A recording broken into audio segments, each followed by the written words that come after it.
Hello, good evening everyone. मैं doctor Swati Sharma English सूत्रा में आप सभी का स्वागत करती हूँ।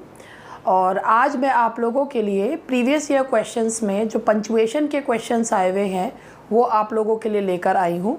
पंचुएशन के क्वेश्चंस जो हैं वो मैं आप लोगों को करवा रही हूँ जो प्रीवियस ईयर में आए हुए हैं। अब ये थोड़ा सा टाइम कंज्यूमिंग होते हैं क्योंकि इनमें समझाना पड़ता है। तो प्रीवियस ईयर क्वेश्चंस हैं, पंचुएशन के MCQs हैं। UPTGT का नया बैच जो है वो चल रहा है और अगर आप में से कोई भी उसमें एडमिशन लेने में इंटरेस्टेड है पेड क्लासेस में, तो वो लोग 7895937338 पर कॉल कर लें और उससे पहले इंग्लिश सूत्रा ऐप को प्ले स्टोर से डाउनलोड कर लें। चलिए अब जो है स्टार्ट करते हैं। ये मैंने इस तरीके से स्लाइड्स बनाई हैं इसकी। इट इज़ नॉट नेसेसरी से smiles to show that economy is useful. अब ये बीच में से स्माइल्स आ रहा है तो इसका मतलब ये किसी की स्पीच को कोट करा गया है। तो सबसे पहले जब बीच में लगाते हैं तो इस तरीके से इसमें यहाँ से ये कैपिटल होगा। It is not necessary. अब ये बीच में से स्माइल्स आ रहा है तो ये इन्वर्टेड कॉमास बंद कीजिए, फिर उसके बाद यहाँ लगाइए से स्माइल्स।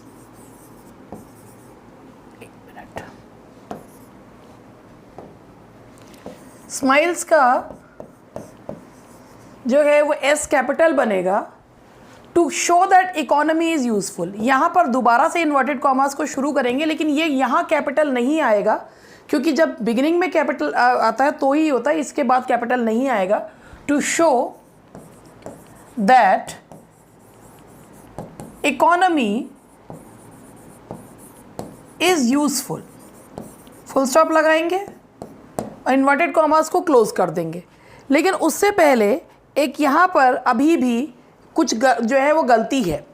अब वो गलती ये है, इट इज़ नॉट नेसेसरी से स्माइल्स। अब यहाँ पर क्या है कि चूँकि यहाँ पर इसको जो है यहाँ और यहाँ कॉमा लगाया जाएगा क्योंकि जब कोई चीज़ सेंटेंस में बीच में ब्रेक कर रही है, वैसे भी जब हम जब रिपोर्टिंग स्पीच से रिपोर्टेड स्पीच को अलग करते हैं तो कॉमा लगाते हैं। अब चूंकि ये बीच में आ रहा है, दो आगे पीछे दोनों जगह जो है वो रिपोर्टेड स्पीच है तो दोनों जगह कॉमा का यूज़ जो है वो किया जाएगा। तो दिस इज़ हाउ विल जो है उसको यूज़ करेंगे। अब यहाँ पर आएगा दैट इज़, अब जैसे मैंने अभी आपको बताया कि इट इज़ नॉट नेसेसरी, तो यहाँ पे ये कैपिटल होगा, ये कैपिटल नहीं बनेगा। इस पार्ट को अलग करने के लिए इसको जो है भाई रिपोर्टेड वर्ब को स्पीच से अलग करने के लिए जब भी कई बार लिखता है ये स्मॉल ही बनेगा, चूँकि ये प्रॉपर नाम है तो ये कैपिटल जो है वो बनेगा। तो ये हुआ हमारा पहला सेंटेंस। अब उसके बाद हमारा दूसरा सेंटेंस है, देखिए, as Caesar loved me I weep for him, as he was fortunate rejoice at it, as he was valiant I honor him, but as he was ambitious I slew him। अब इस sentence को मैं आपको बताती हूँ। यहाँ पर क्या कर रखा है, प्रिंसिपल सबॉर्डिनेट को अलग अलग जो है वो करा हुआ है। मतलब कई सारे प्रिंसिपल सबॉर्डिनेट क्लॉजेज हैं। यहाँ पर जब हमारे कई सारे प्रिंसिपल क्लॉजेज आते हैं तो उन्हें हम सेमीकोलन से अलग करते हैं। हम सबसे पहले यहाँ पर देखेंगे एज सीजर लव्ड मी, ये पहला पार्ट, ये सबॉर्डिनेट क्लॉज है तो यहाँ पर कॉमा लगाएंगे। जब सबॉर्डिनेट क्लॉज पहले आता है तो कॉमा लगाते हैं। आई वीप फॉर हिम, ये हमारा आया प्रिंसिपल क्लॉज। अब ये दोबारा से हमारा सबॉर्डिनेट क्लॉज शुरू है, इसे कैपिटल वैपिटल नहीं बनाएंगे क्योंकि कंटिन्यूड चल रहा है। As he was fortunate rejoice at it, अब यहाँ पे फिर सेमीकोलन क्योंकि अलग अलग उनको अलग कर रहे हैं। As he was valiant comma I honour him, अब यहाँ पर आई ऑनर हिम, लेकिन अब यहाँ पे but as he was ambitious comma I slew him full stop. इस तरीके से ये सेंटेंस जो होगा क्योंकि इसमें प्रिंसिपल सबॉर्डिनेट को करा गया है।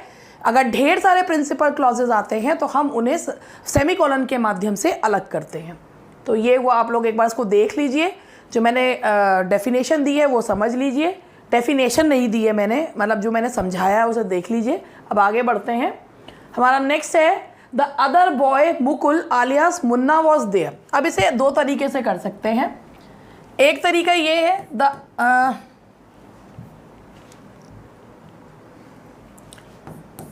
Other boy Mukul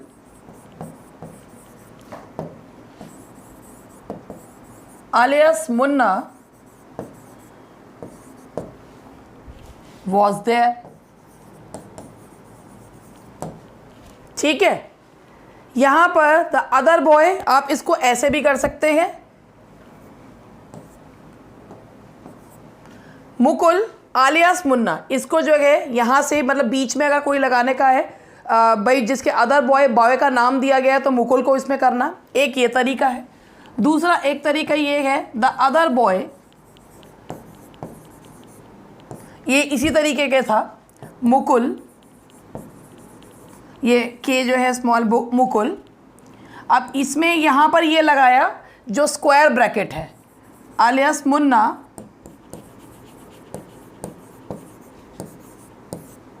was there. ये ब्रैकेट जो होता है ये डैश भी ब्रैकेट का ही काम करता है। क्वेश्चन इसी तरीके का आया था, अगर हमें ब्रैकेट के बीच में कोई और अदर इन्फॉर्मेशन भी देनी हो, वैसे तो ब्रैकेट में ही जो इन्फॉर्मेशन दी जाती है उसका मतलब होता है कि एडिशनल इन्फॉर्मेशन, हम उसे डैश से भी बता सकते हैं, लेकिन अगर ब्रैकेट के बीच में भी हमें एक एडिशनल इन्फॉर्मेशन देनी हो तो उसे हम स्क्वायर ब्रैकेट्स के माध्यम से बताते हैं। Square brackets tell additional information. Now the next one is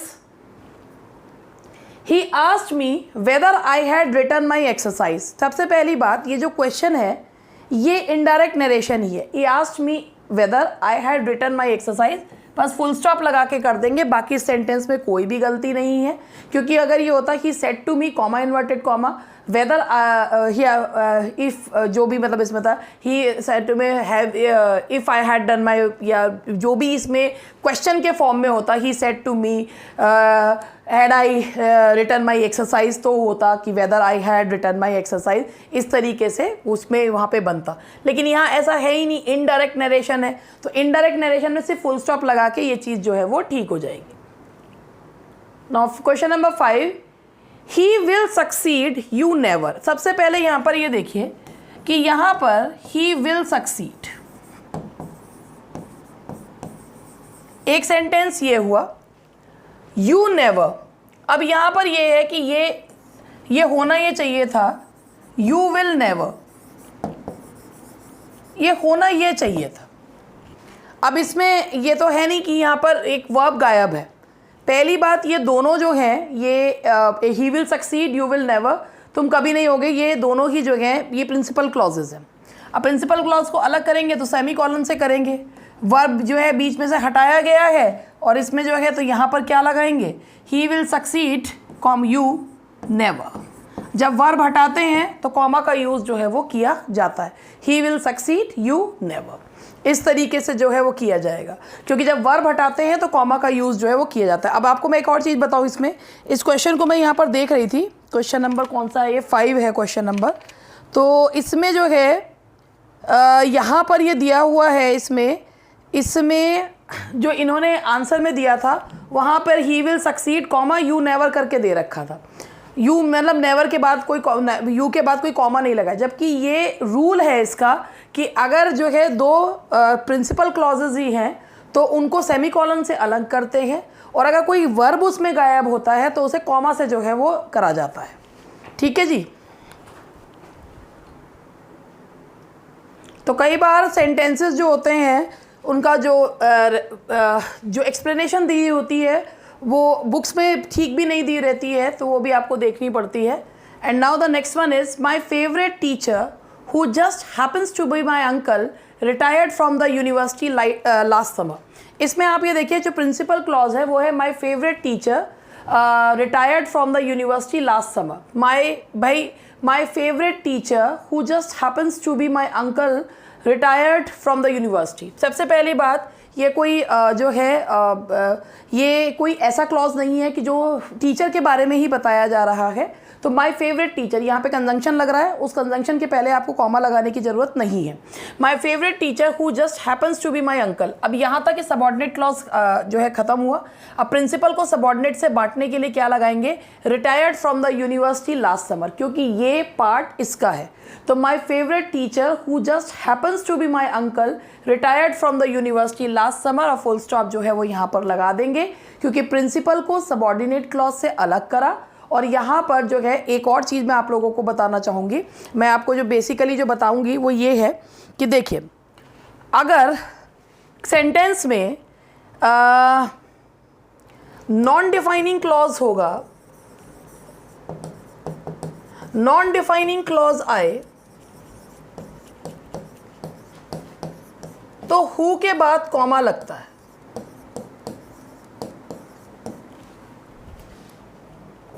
comma use होता है। लेकिन अगर डिफाइनिंग क्लॉज है तो हु के बाद हम कॉमा यूज नहीं करेंगे। नॉन डिफाइनिंग क्लॉज होता है तो हम यूज करते हैं। अब यहां पे अगर अब ये डिफाइनिंग एंड नॉन डिफाइनिंग के भी भाई जो हु से पहले आने वाली चीज़ अगर उसके बारे में नहीं बता रही है, कौन किसके बारे में नहीं बता रही है, तो that is non defining clause. लेकिन अगर जो हु है वो उसी पर्सन के बारे में बता रहा है जिसके बारे में हम बात कर रहे हैं, तो दैट इज़ डिफाइनिंग क्लॉज। तो वहाँ डिफाइनिंग क्लॉज को हम कभी भी जो है वो कॉमा से सेपरेट नहीं करते हैं, लेकिन नॉन डिफाइनिंग क्लॉज को कॉमा से सेपरेट किया जाता है। इसीलिए यहाँ पर ये नॉन डिफाइनिंग क्लॉज तो है नहीं। अब जब नॉन डिफाइनिंग क्लॉज नहीं है तो इसीलिए उसके आगे हमें हु के पहले कॉमा लगाने की जरूरत नहीं है। My favourite teacher who just happens to be my uncle, बस यहीं लगाने की जरूरत है। रिटायर्ड फ्रॉम द यूनिवर्सिटी, क्योंकि प्रिंसिपल को सबऑर्डिनेट से अलग कर रहे हैं। Mary has offered to coach the team this year, however the competition for the job is intense. अब यहाँ पर ये देखिए, Mary has offered to coach the team this year, however the competition for the job is intense. अब इस पूरे sentence को मैं आपको यहाँ पर एक इसके सेमीकोलन का पार्ट है उसको लिख के बताती हूँ आप लोगों को। अब यहाँ पर इस तरीके से है, क्योंकि बीच बीच में मुझे ये सेंटेंसेस जो है वो देखने पड़ते हैं। Mary has offered to coach the team this year. अब ये पूरा प्रिंसिपल है, हालांकि the competition for the job is intense. सबसे पहले ये देखिए, दो प्रिंसिपल क्लॉजेज हैं। Mary has offered to coach the team this year, तो सबसे पहले यहाँ पर सेमीकोलन लगाइए, क्योंकि दो प्रिंसिपल क्लॉजेज हैं। अगर प्रिंसिपल क्लॉजेज के बाद कुछ एडवर्ब्स आते हैं, हाउएवर, नेवरदीलेस, तो उनके बाद आपको जो है उस एडवर्ब के बाद कॉमा लगाना होता है, और फिर उसके बाद जहाँ सेंटेंस खत्म हो रहा होता है वहाँ पर फुल स्टॉप का यूज़ करना होता है। तो बेसिकली मैं यही चीज़ आप लोगों को बता रही थी कि जब सेंटेंस में अगर दो प्रिंसिपल क्लॉजेज हैं, use semicolon. Afterwards if same adverb comes, तो just set it off that adverb with the help of a comma and put a full stop afterwards. उसके बाद जो है फुल स्टॉप लगा दीजिए। तो दिस इज द थिंग, इस तरीके से ये सेंटेंस को बनाएंगे। Now the next question is, the old man chuckled and said, "You have yet to learn how to fly a kite properly, my child." सबसे पहले यहाँ पर the old man chuckled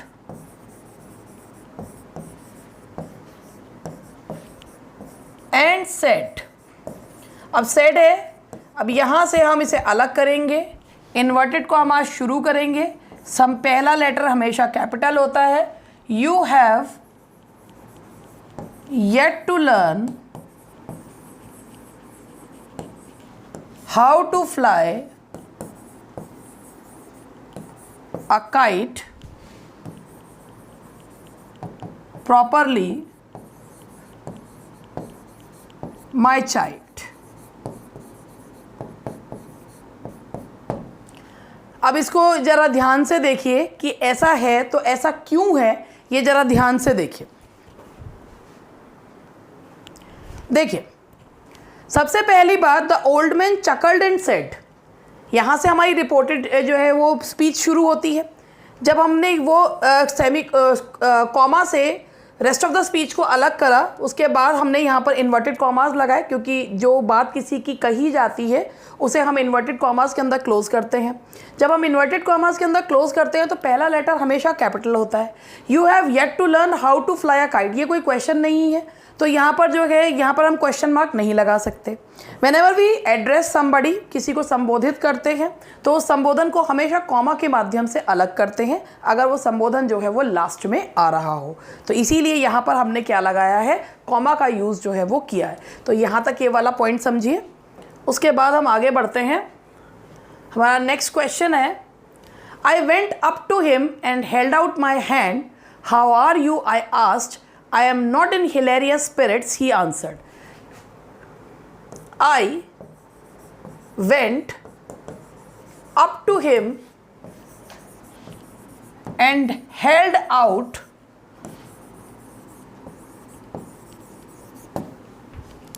my hand.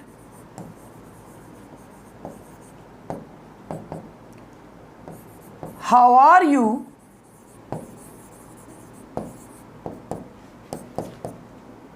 I asked.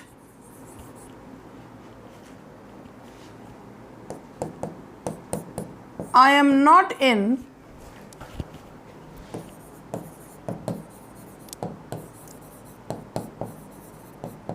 hilarious spirits,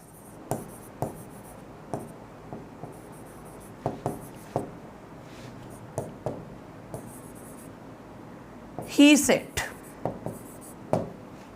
अब इसको अगर हम पूरा sentence को ध्यान से देखें तो अभी आप इसको, मैं इसको पहले पूरा समझाऊंगी, उसके बाद आगे बढ़ेंगे। मैंने इसमें केवल और केवल जो है अभी पंक्चुएशन मार्क्स लगाए हैं। पहले आप यहाँ से देखिए, I went up to him and held out my hand. सबसे पहले यहाँ पर हम क्वेश्चन पूछ रहे हैं तो इसमें जो है ये एच कैपिटल बनेगा। How are you, I asked, ठीक है। How are you, I asked. अब ये आई आस्क्ड है, ये पहला पॉइंट ख़त्म हुआ है, तो यहाँ पर हम क्या लगाएंगे, how are you, I asked, ये हो गया full stop. I am not in hilarious spirits, he said, और यहाँ पर ये जो है I am not in hilarious spirits, he said. अब यहाँ पर हमने यहाँ फुल स्टॉप लगा देंगे क्योंकि ये रेस्ट ऑफ द सेंटेंस से इसको अलग करा गया है, तो यहाँ पर हमने जो है क्या लगा दिया, कॉमा का यूज़ किया गया है। तो अब आप ध्यान से देखिए इस चीज़ को, I went up to him, क्योंकि ये इन सेंटेंसेस में, छोटे छोटे सेंटेंसेस में बहुत ज़्यादा गलतियाँ होती हैं, और इन गलतियों को अवॉइड करने के लिए I went up to him and held out my hand. अब इसको मैंने यहाँ इसमें बीच में इसलिए समझाया क्योंकि जब किसी की स्पीच शुरू कर रहे हैं तो हमें यहाँ पर कैपिटल लेटर लिखना पड़ेगा। हाउ आर यू, क्वेश्चन पूछा गया है इसलिए क्वेश्चन मार्क लगाया, इन्वर्टेड कॉमास बंद कर दिए, आई आस्क्ड, बात खत्म हो गई, दूसरा सेंटेंस शुरू हुआ, इसीलिए फुल स्टॉप लगाया। I am not in hilarious spirits, he said, क्योंकि उसने कहा है तो ही सेड के बाद फुल स्टॉप लगेगा। नहीं तो आप ऐसे सोचिए कि अगर हम इसको लिखते तो ये ऐसे होता, he said comma I am not in hilarious, I am not in hilarious spirits. तो अगर आप ऐसे लिखते हैं तो फिर उसके बाद फुल स्टॉप लगाते। अब चूंकि ये इसके पीछे आया है यस, इसलिए यहाँ पर कॉमा जो है वो लगाया गया है, ठीक है जी। तो इसे देख लीजिए क्या है, क्यों है, पहले मैंने इसको लिखकर फिर आप लोगों को समझाया है, क्योंकि पंक्चुएशन के जो क्वेश्चंस होते हैं थोड़ा सा टाइम कंज्यूमिंग होते हैं। Now the next one is the creator answered yes but by accepting the burden you will show your greatness of heart. अब ये पूरा सेंटेंस को हमें पूरा ही जो है पंक्चुएट करना होगा, तो ज़रा एक मिनट में आपको समझाती हूँ। देखिए, सबसे पहले जब भी हम भगवान के लिए कोई भी भगवान के लिए शब्द यूज़ करते हैं, ही यूज़ करते हैं, ऑलमाइटी यूज़ करते हैं, क्रिएटर यूज़ करते हैं, तो पहला लेटर हमेशा कैपिटल बनाते हैं, इसीलिए सी कैपिटल बनेगा, द क्रिएटर आंसर्ड। अगर बीच में भी अगर आता है कभी और भगवान के लिए ही यूज़ करा जा रहा है तो एच कैपिटल बनेगा, द क्रिएटर आंसर्ड, क्योंकि उनका जो है बात कही जा रही है, रिपोर्टेड स्पीच है, तो सबसे पहले कॉमा लगाइए, कॉमा के बाद जो पहला लेटर आता है वो कैपिटल बनता है, येस। अगर कभी भी येस और नो से जवाब दिया जाता है तो इन adverbs of affirmation and negation को हमेशा कॉमा से जो है वो सेट ऑफ किया जाता है, येस बट, ये स्मॉल ही बनाएंगे, but by accepting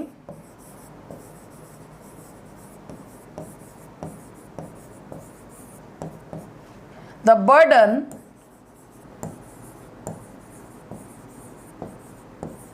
you will show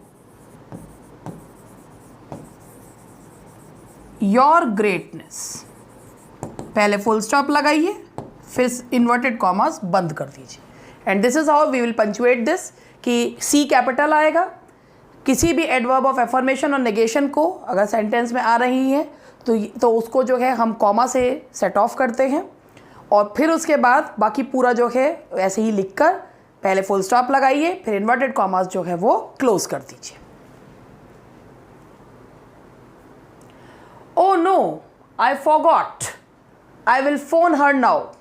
अब ये जो इस तरीके के सेंटेंस हैं, तो इनको किस तरीके से जब किसी जो है कुछ हमारी फीलिंग्स को बता रहे हैं तो उन्हें किस तरीके से बताते हैं, ये मैं आप लोगों को बताती हूँ। 2 मिनट का टाइम दीजिए मुझे, मैं जो है इसको पहले पूरा मुझे लिखना पड़ेगा, फिर मैं समझाऊंगी आपको। देखिए, ये पूरा लिख के मुझे समझाना पड़ेगा। देखिए, पहले ये ओ आया, फिर ये नो आया। ये चूँकि फीलिंग्स बता रहे हैं तो यहाँ पर मार्क ऑफ एक्सक्लेमेशन लगाया, आई फॉरगॉट। अब बात यहाँ पर ख़त्म हो गई, फुल स्टॉप लगाया, I phone her now, full stop. तो जैसा मैंने आपसे कहा था, जो फीलिंग्स बताने वाले वर्ड्स होते हैं उनके एकदम बाद जो है वो हमें मार्क ऑफ एक्सक्लेमेशन लगाना होता है। तो oh no, I forgot, full stop, I will phone her now, this is how we say. अब यहाँ बीच में इसलिए लगाते हैं क्योंकि ये आई और विल था। अब आई अगर लिखते हैं तो उसमें हम ये 2 वर्ड्स को कॉन्ट्रैक्ट कर देते हैं, कॉन्ट्रैक्शन है, तो उसके लिए कॉन्ट्रैक्शन को बताने के लिए क्या लगाया जाता है, अपोस्ट्रोफी का यूज़ जो है वो किया जाता है। जब बीच में से लेटर्स को ओमिट करते हैं तो वहाँ पर अपोस्ट्रोफी का यूज़ किया जाता है। आई नो ये टॉपिक थोड़ा सा जो है अटपटा सा है, मगर इसके क्वेश्चंस ज़रूर आते हैं। अब ज़रा ये वाला क्वेश्चन देखिए, जब मैंने इसको देखा था तो इसका आंसर उसमें गलत दिया हुआ था बुक में, तो मैं अब आपको बताऊँ, वहाँ पर इसमें सेमीकोलन लगाया हुआ था, तो मैं इसको यहाँ पर आपको बताऊँ, if properly used however those very skills could help. पहली बात इफ़ से शुरू हो रहा है, if properly used, however those very skills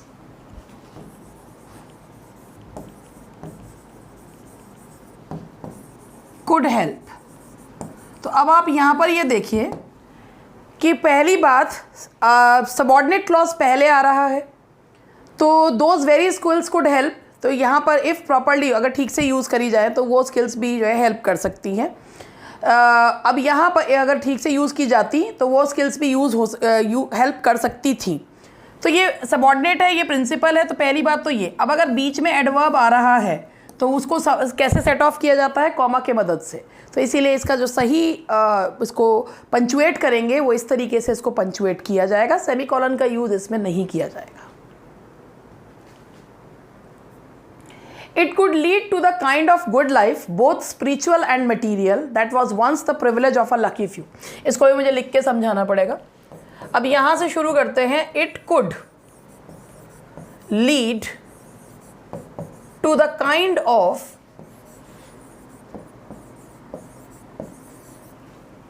good life,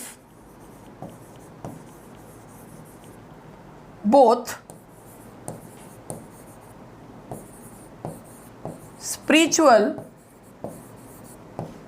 and material। अब यहाँ पर यहाँ लिखा that was once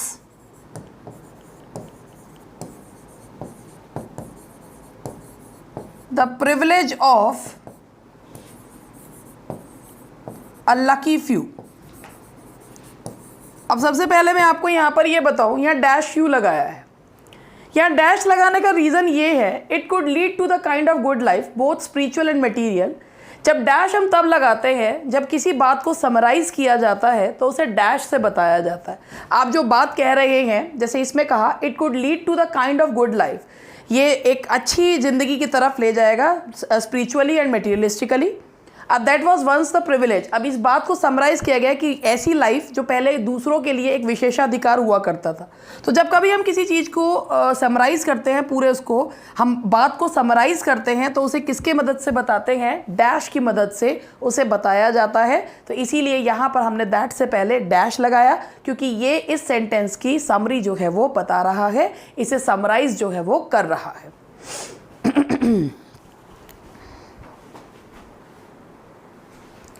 इसके अलावा इसमें एक और जो है डैश यूज होगा।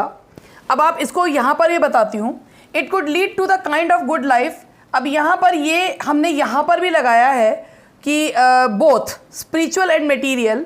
अब यहाँ पर हमने इसलिए लगाया क्योंकि ये जो चीज़ है यहाँ पर जब आपके सेंटेंस जो है वो बोल रहा है कि भाई क्या चीज़ है, जब हम किसी चीज़ को एक तो समराइज़ करने के लिए हमारा जो है वो डैश यूज़ होता है। इसके अलावा जो डैश हम यूज़ करते हैं, आप ये मान के चलिए कि वो चीज़ सेंटेंस जो है वो हमारा इसको भी बताता है कि जब हम किसी चीज़ को एक्स्ट्रा इन्फॉर्मेशन दे रहे होते हैं तब भी जो है वो यूज़ करता है। मैं आपको इसके एग्जांपल्स के माध्यम से बताना चाहूँगी। तो एग्जांपल्स जो है मैं आप लोगों को इसके डैश के देना चाहूँगी, उससे ही जो है आप लोगों को और भी जो है वो क्लियर होगा कि क्या चीज़ जो है यहाँ पर होगा। डैश का मैं एग्ज़ाम्पल जो है आप लोगों को इसमें दूंगी। देखिए, जैसे यहाँ पर हम एग्ज़ाम्पल्स लेते हैं, एग्ज़ाम्पल लेते हैं फ्रेंड्स, रिलेटिव्स, कलीग्स, नन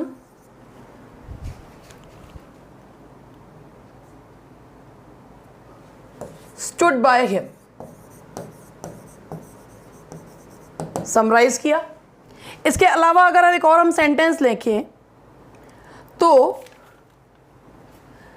जब किसी चीज़ को हमें समराइज करना होता है या हमें एक्स्ट्रा, आपको मैंने भी बताया समराइज करने के लिए, या अगर मान लीजिए किसी चीज़ को आप या तो ब्रैकेट के माध्यम से बता दीजिए, कॉमा के माध्यम से बता दीजिए, या डैश के माध्यम से बता दीजिए, सेम चीज़ जो है वो सेम पर्पस जो है वो बताती है।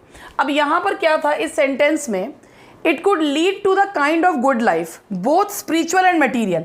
एक जो ये बीच में एक इन्फॉर्मेशन दी गई है, आप इसको ये एक तरीके से ये मान सकते हैं कि इस इन्फॉर्मेशन के माध्यम से ये एक्स्ट्रा इन्फॉर्मेशन दी है, तो हमने इसे दो बार किससे सेग्रीगेट कर लिया? डैश से सेग्रीगेट कर लिया। डैश से इसको जो है अलग कर दिया कि भाई ये इन्फॉर्मेशन हो तो ठीक है, ना हो तो ठीक है, आप खुद ही देखिए। It could lead to the kind of good life that was once the privilege of a lucky few. तो अगर ये वाला पार्ट नहीं भी हो तो भी जो है सेंटेंस का मीनिंग अपने आप में क्लियर है। तो मीनिंग क्लियर करने के लिए, एक्स्ट्रा इन्फॉर्मेशन देने के लिए कॉमा लगाते हैं, ब्रैकेट लगाते हैं, या हम डैश से उसको जो है अलग करते हैं।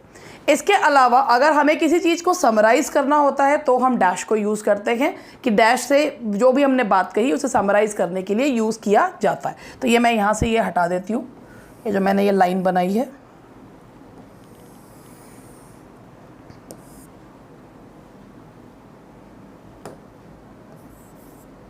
दैट इज, तो ये हुआ हमारा ये वाला sentence. Now the next question is, you see she can't forget sir.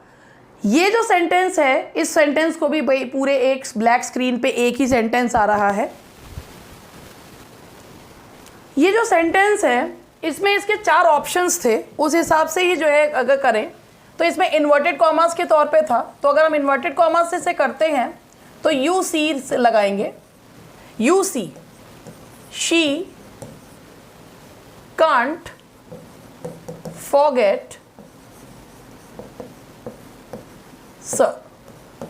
अब यहाँ पर यू सी के बाद एक तो सेंटेंस को अलग करा और उसके बाद you see she can't forget, वो भूल नहीं सकती सर, संबोधन दिया है, इसीलिए सर के पहले भी कॉमा का यूज़ जो है वो किया गया। जैसा मैंने आपको बताया था कि जब किसी को संबोधन देते हैं, किसी को नाम देते हैं, तो अगर ये संबोधन के रूप में यूज़ किया गया है तो यहाँ पर हम कॉमा जो है लगाते हैं। You she can't forget sir, कि किसी को संबोधित करके बोल रहे हैं तो हमने यहाँ पर कॉमा जो है वो लगाया है। अब आज इतने ही क्वेश्चंस जो है करा रही हूँ, कल इससे आगे के क्वेश्चंस पंचुएशन के अभी मैंने जो है आई थिंक 2000 से 2010 तक के क्वेश्चंस जो हैं जितने पंचुएशन के आए हुए हैं वो 14 क्वेश्चंस मैंने लिए हैं। 32 क्वेश्चंस कुल मिला के हैं, 21 के अभी इसमें नहीं लिए हैं, 32 क्वेश्चंस हैं कुल मिला के। तो अब इससे आगे के क्वेश्चंस के साथ पहले थोड़ा सा और भी चीज़ें मिला के तब इसके आगे क्वेश्चन कराऊंगी, क्योंकि ये बड़े टाइम कंज्यूमिंग होते हैं, इन्हें समझाने में काफ़ी जो है वो टाइम देना पड़ता है एक एक जो है वो मार्क जो है बताने के लिए।